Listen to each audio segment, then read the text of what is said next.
it going, everyone? I'm Taylor Martinez, and I'm at the Grand Conference and Event Center in Long Beach, where we just wrapped up our 2025 Hall of Fame ceremony. So, of course, we're going to dive into that. Plus, we're talking water polo, a homecoming volleyball game, NIL at the high school level, plus, believe it or not, fall championships and the start of winter sports. It's basically Christmas, people. Crazy, I know. So let's dive right in. It's time for CIF Southern Section this week.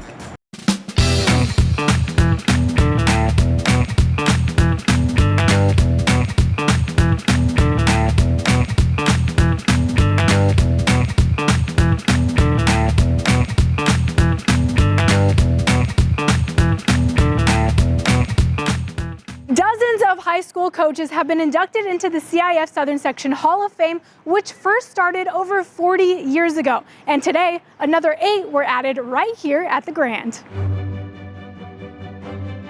Well, this is just really exciting, a special experience to come back from something that I thought I was done and over with and just relive the moment and see all the people here and everyone celebrating. It means the world to me.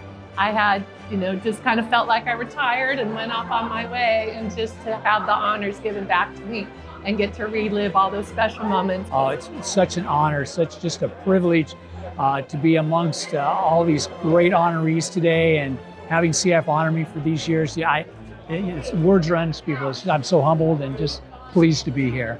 Along with the 8 Hall of Fame inductees, there were 7 distinguished service honorees, including 1 at the state level. It just gave me an opportunity to thank a lot of people who, along the lines of my career, have been the major forces to deal with it, and to prepare it, and to make it happen. It's a great honor. I'm humbled by it. It's a great organization that for over 100 years has done great things for kids, and I'm excited to have been able to be a part of it and contribute to that. And I just think it's also an honor to all the people that have supported me and encouraged me over the years in my career.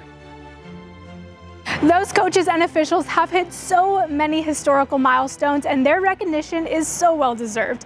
And speaking of making history, Viewpoint School has done just that this year, bringing on their very first season of boys varsity water polo. Viewpoint Media student Rami Harari has more.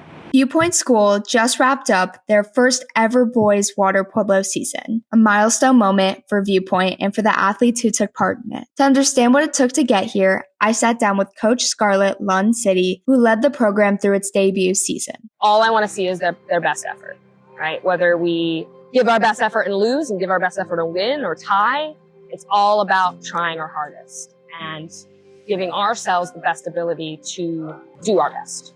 Right? And I think it's about doing the things we know how to do, not trying to do anything too fancy, keeping it simple and allowing us to play our game that we have learned in the last 7 weeks, rather than trying to either match what they're doing or try to get higher than we're at. We're trying to play our game rather than go play someone else's game. But this story isn't just about starting a team. For the players, many of whom were new to the sport, it was about learning, bonding, and building something together. I like to think that we're like the founding group of this water polo team, and it's kind of a big deal. I mean, since we're just starting out, right, it's not going to be easy at all. We need these experiences to grow. It's been really great to see kind of like a lot of younger kids, like 8th grade had a team before, so a lot of those kids are coming in with the experience. There's a lot of younger kids and a few olders, and it's really cool to kind of see how the seniors and juniors get along with these younger kids and kind of seeing the bonds form. I've learned a lot of commitment, showing up every day for the 3-hour practices in the morning, kind of sticking to it when you're tired. You got to follow through, you got to commit. We're all playing as a team, we're all working together as a whole, and it's like we've really grown since the beginning. Along the way, they learned what it meant to come together as a team and discovered the ups and downs of a first season. It was about building a culture and laying a foundation that future Viewpoint water polo athletes can carry forward. While the first season is now in the books, it's only the beginning for boys water polo at Viewpoint School. The program has made its splash, and the journey is just getting started. Great job with that, Rami. She's still a high school student, and I can't wait to see where she goes with her journalism career. And on that note, the Southern California Sports Broadcasters Association has opened the submission window for the Chris Roberts Memorial Student Scholarship. I spoke with Pete Arbogast, the voice of the USC Trojans, and SCSB president to get more information. It's a $2,500 scholarship. We give out one a year. We hand that out to deserving high school seniors who are going on to college, who want to enter a major, or at least at some point in their life enter a profession that is conjoined with sportscasting in some way, whether on the air or off. It doesn't really matter to us. Write me a letter telling me what your plans are, what your goals are, and also get a letter written by some kind of mentor, whether it's a teacher or a coach or somebody close to you that knows about your goals and your aspirations. And if you send those in before November 30th, we'll get them all figured out, and we'll notify the winner of the Chris Roberts Memorial Scholarship. Then they get to come to the Sportscasters Luncheon on January 13th next year at the Lakeside Golf Club in Toluca Lake and accept that money. And send those letters in as soon as you can, and we'll get them all figured out. Thank you. Thanks, Pete. I know some very qualified high school journalists out there.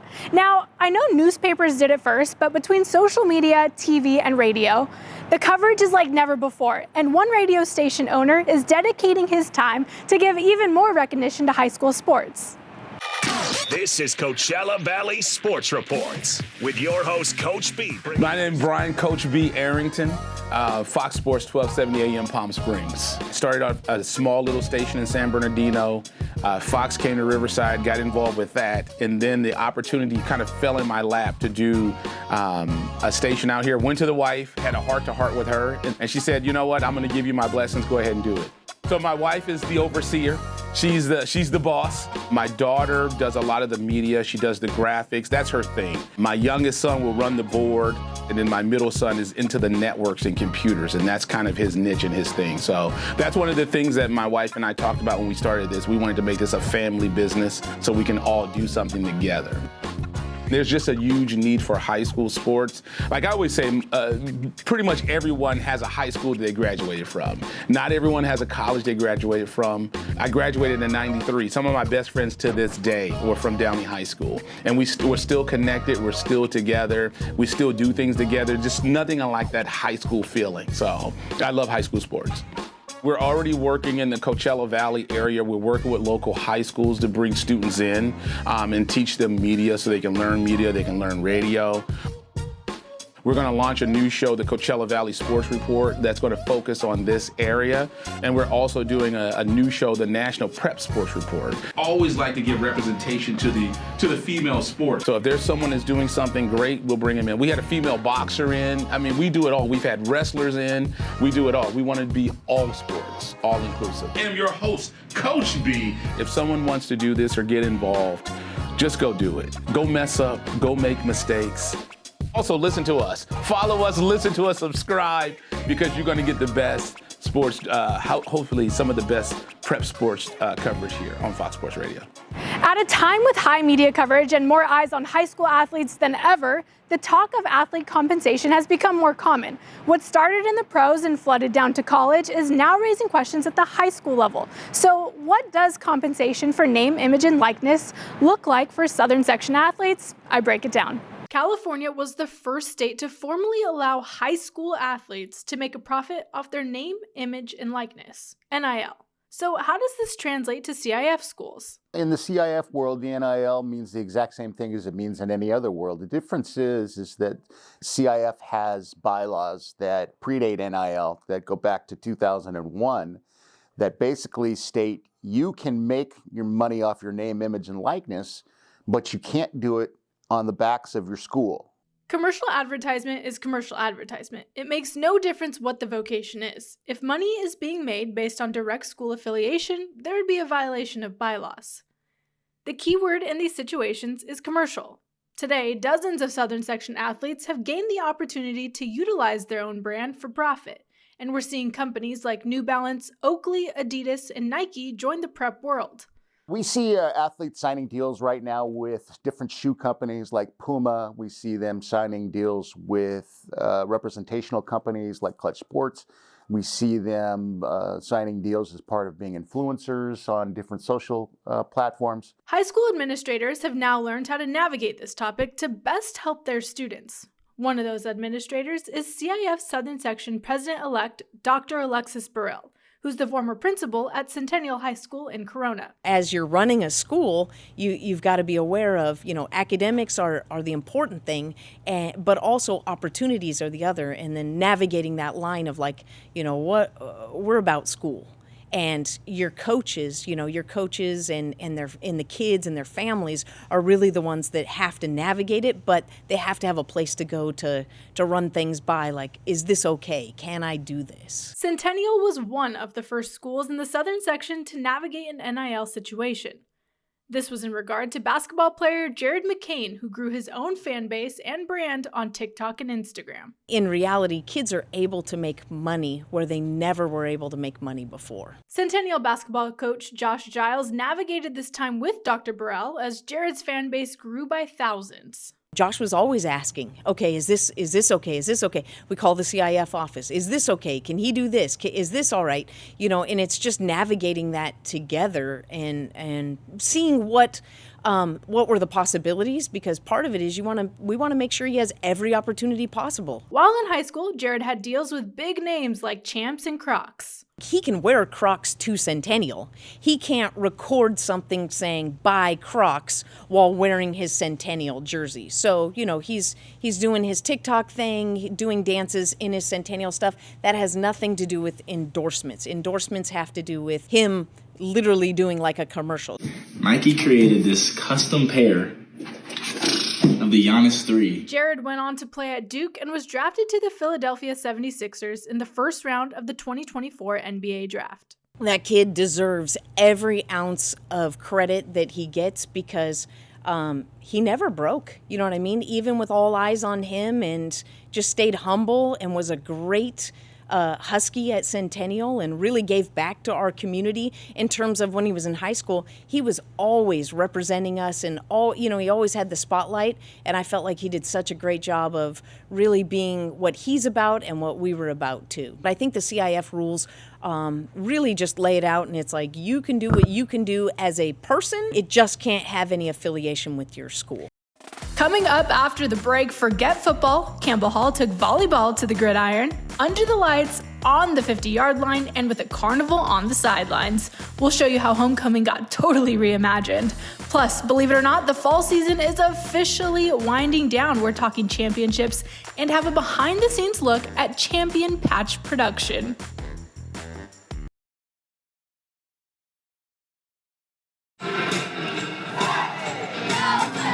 Under the glow of stadium lights and surrounded by rides, games, and school spirit, Campbell Hall High School turned its football field into a volleyball arena for one unforgettable night. I think it's really great that we get to showcase, especially outside on the big field in front of a bigger audience, just to show that what our team is capable of. I'm new to the school, but I heard about what a success this was, and we have a great team here that really works together. This comes together with a lot of partners cross campus, not just athletics, and we have some really great people here that want to build this great community and involve us, so we're happy to be a part of it again. The Vikings hosted Notre Dame High School from Sherman Oaks, a matchup that brought intensity on the court and excitement in the crowd. It's pretty special. I know this is something very unique that not a lot of people get to experience, and so being here to represent our school means a lot. I think being here as part of the program of Notre Dame, along with Campbell Hall, is pretty extraordinary. Between sets, fans packed the sidelines for carnival games and rides, a full-on homecoming festival wrapped around a fierce match. And while only one team walked away with the win, everyone agreed the real victory was showcasing women's sports. We feel very lucky to be able to have kind of the eyes on volleyball, but more importantly, women's sports, as there is a huge push right now in women's sports and huge fan base. It's just really exciting, and we're stoked to be a part of the community and the homecoming atmosphere. It's really cool. I feel like football gets a lot of recognition and volleyball doesn't get that much recognition, especially women's sports. So to have this, it's a really cool experience. I think women's volleyball is at an all-time high right now, and I think it deserves the most hype because it is such a hard-working sport, and I think our team specifically deserves to be shown off and show our abilities and what we can do tonight. It's like definitely like putting women's sports on the map. Like we've seen volleyball grow so much, and this just like proves how much like the game of volleyball is evolving and like how much it means to the community. A homecoming tradition reimagined with bright lights, big energy, and a lot of pride. Campbell Hall's girls volleyball homecoming might just start a new kind of Friday night tradition. We've actually already had a few other schools reach out to ask us how we pulled it off. Hopefully the sport's, continuing to grow, and hopefully events like this help and it catches on, and other teams and schools are doing it all over the country. Small but mighty, these patches are a statement of their own, and I'm taking you behind the scenes with the patch makers themselves. Inside JL Custom Jackets, the hum of embroidery machines fills the air, where every letter, symbol, and sparkle on a high school letterman jacket comes to life by hand and machine. Hey guys, my name is Jose Arciga. I'm your patch guy. I'm obviously running these big machines that you see right behind me. There's a lot of processes going on. We're cutting felts, making sure there's quality control on the patches, making sure all the patches come out clean, nice, presentable. Jose oversees the patch production line, managing several embroidery machines that can produce up to 700 patches a day. We make all sorts of patches and stuff like that. We make scholar patches, circle patches, bow patches. I think we even make like a rock star hand type of patch. We have a lot of unique patches here. And while each patch may only take about 20 minutes to make, it represents years of dedication and achievements stitched together one emblem at a time. Championships are quickly approaching, so who's going to get these little guys this year? Here's a breakdown of what and where for all the fall championships this season that are quickly approaching.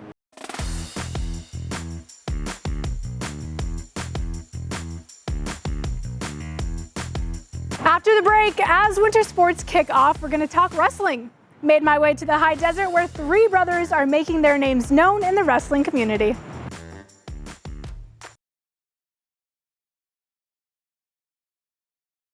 As winter sports make their way into the mix, one of the biggest is wrestling. Well, up in the high desert, Sultana High School was home to three brothers on one team. For the Humphrey family, wrestling isn't just a sport, it's a part of everyday life. Rocky and his wife Shannon are both teachers and coaches at Sultana High School.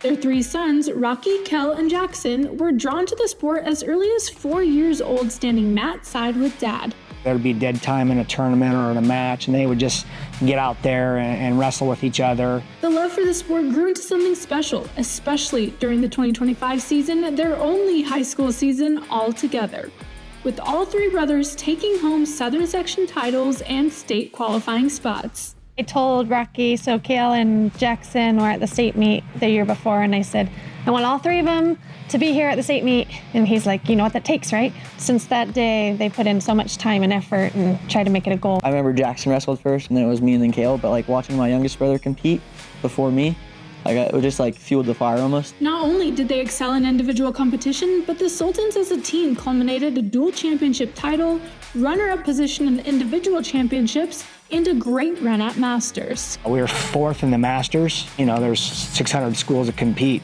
Their dedication and discipline extends far beyond the mat. I don't think any one of them's had a B ever. Yeah, they're all 4.0 plus students, at least taking 1 or 2 AP classes, honors classes. To be good at anything, you really have to put a lot of effort and just dedication towards it. You already have that in here, so why not just apply that to what you're already doing in the classroom? I feel like academics has to come first. It's the most important thing to get through school. I feel like you're already here, so why not do good at it? A family bound by hard work and a shared dream of making history. Kale was the first Sultan to be a freshman state qualifier, and Jackson was the second to be a CIF champ and second to be a freshman qualifier for state. 2025 wasn't just another season, it was a family milestone. I don't think it could have happened if we didn't have our parents by our side. My dad was just all his wrestling knowledge and stuff and helping us make weight. He was always there for us. And our mom, the whole team probably wouldn't have been able to do it without my mom. I was an athlete growing up, and then I played here. So to have them come through the same high school that I graduated from, and then having them kind of take over that legacy as, the Humphreys coming through as brothers, it's just been awesome. And who knows what other accolades the Humphreys will accomplish in years to come. I think making a world team or just an Olympic team would be awesome. Just gotta get there first. Definitely dig with the possibility to qualify for that for me next year in the U17 division, so that's a big goal for me. Yeah, I'll make it to college. I want to wrestle in college. And as long as they're still having fun with it, because it's never about pushing until if they don't want to do it, they could stop at any time. They have a lot of other interests and things that they like to do outside of wrestling, and I think that keeps them a little fresh. As that's my alma mater, I must say it was great seeing the Humphreys and getting to share their continued growth and love for the sport. Up next, dozens of school administrators head to Riverside. Plus, our Student Athlete Advisory Council shares a fun little story with you all. Stay right here.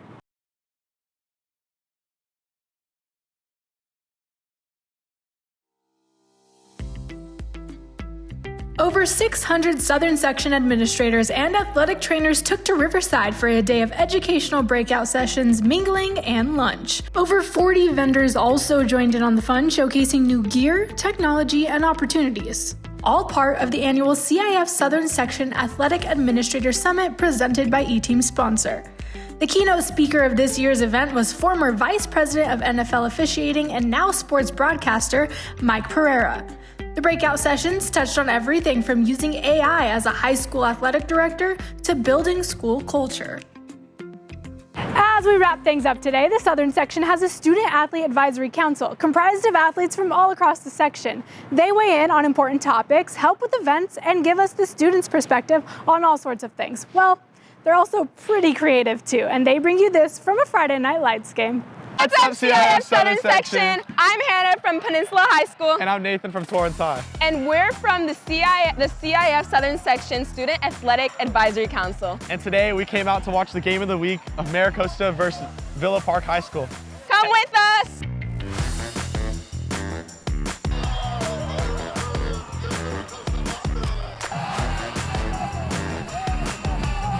So what do you guys think the score will be today? I'm going to say 67-41. Oh! We're all thinking the same thing. I agree, so like 67? Like 67 to 41? Yep. We think it's going to be 35-26. It's about Friday Night Live football. Our school spirit! Panda's ice cream! Woo! I'm looking forward to watching the people that I hang out with every day play hard on the field and watching a good game. A lot of spirit out here. I mean, all these football boys are great, and I'm hoping we take up a win today. If you guys could swap uniforms with any school team, like dance or song or football or just anything, what team would you want to swap uniforms with? Definitely dance. Dance. Tennis. Okay, thank you guys. Great job to them. That's all for today. See you next time on CIF Southern Section this week.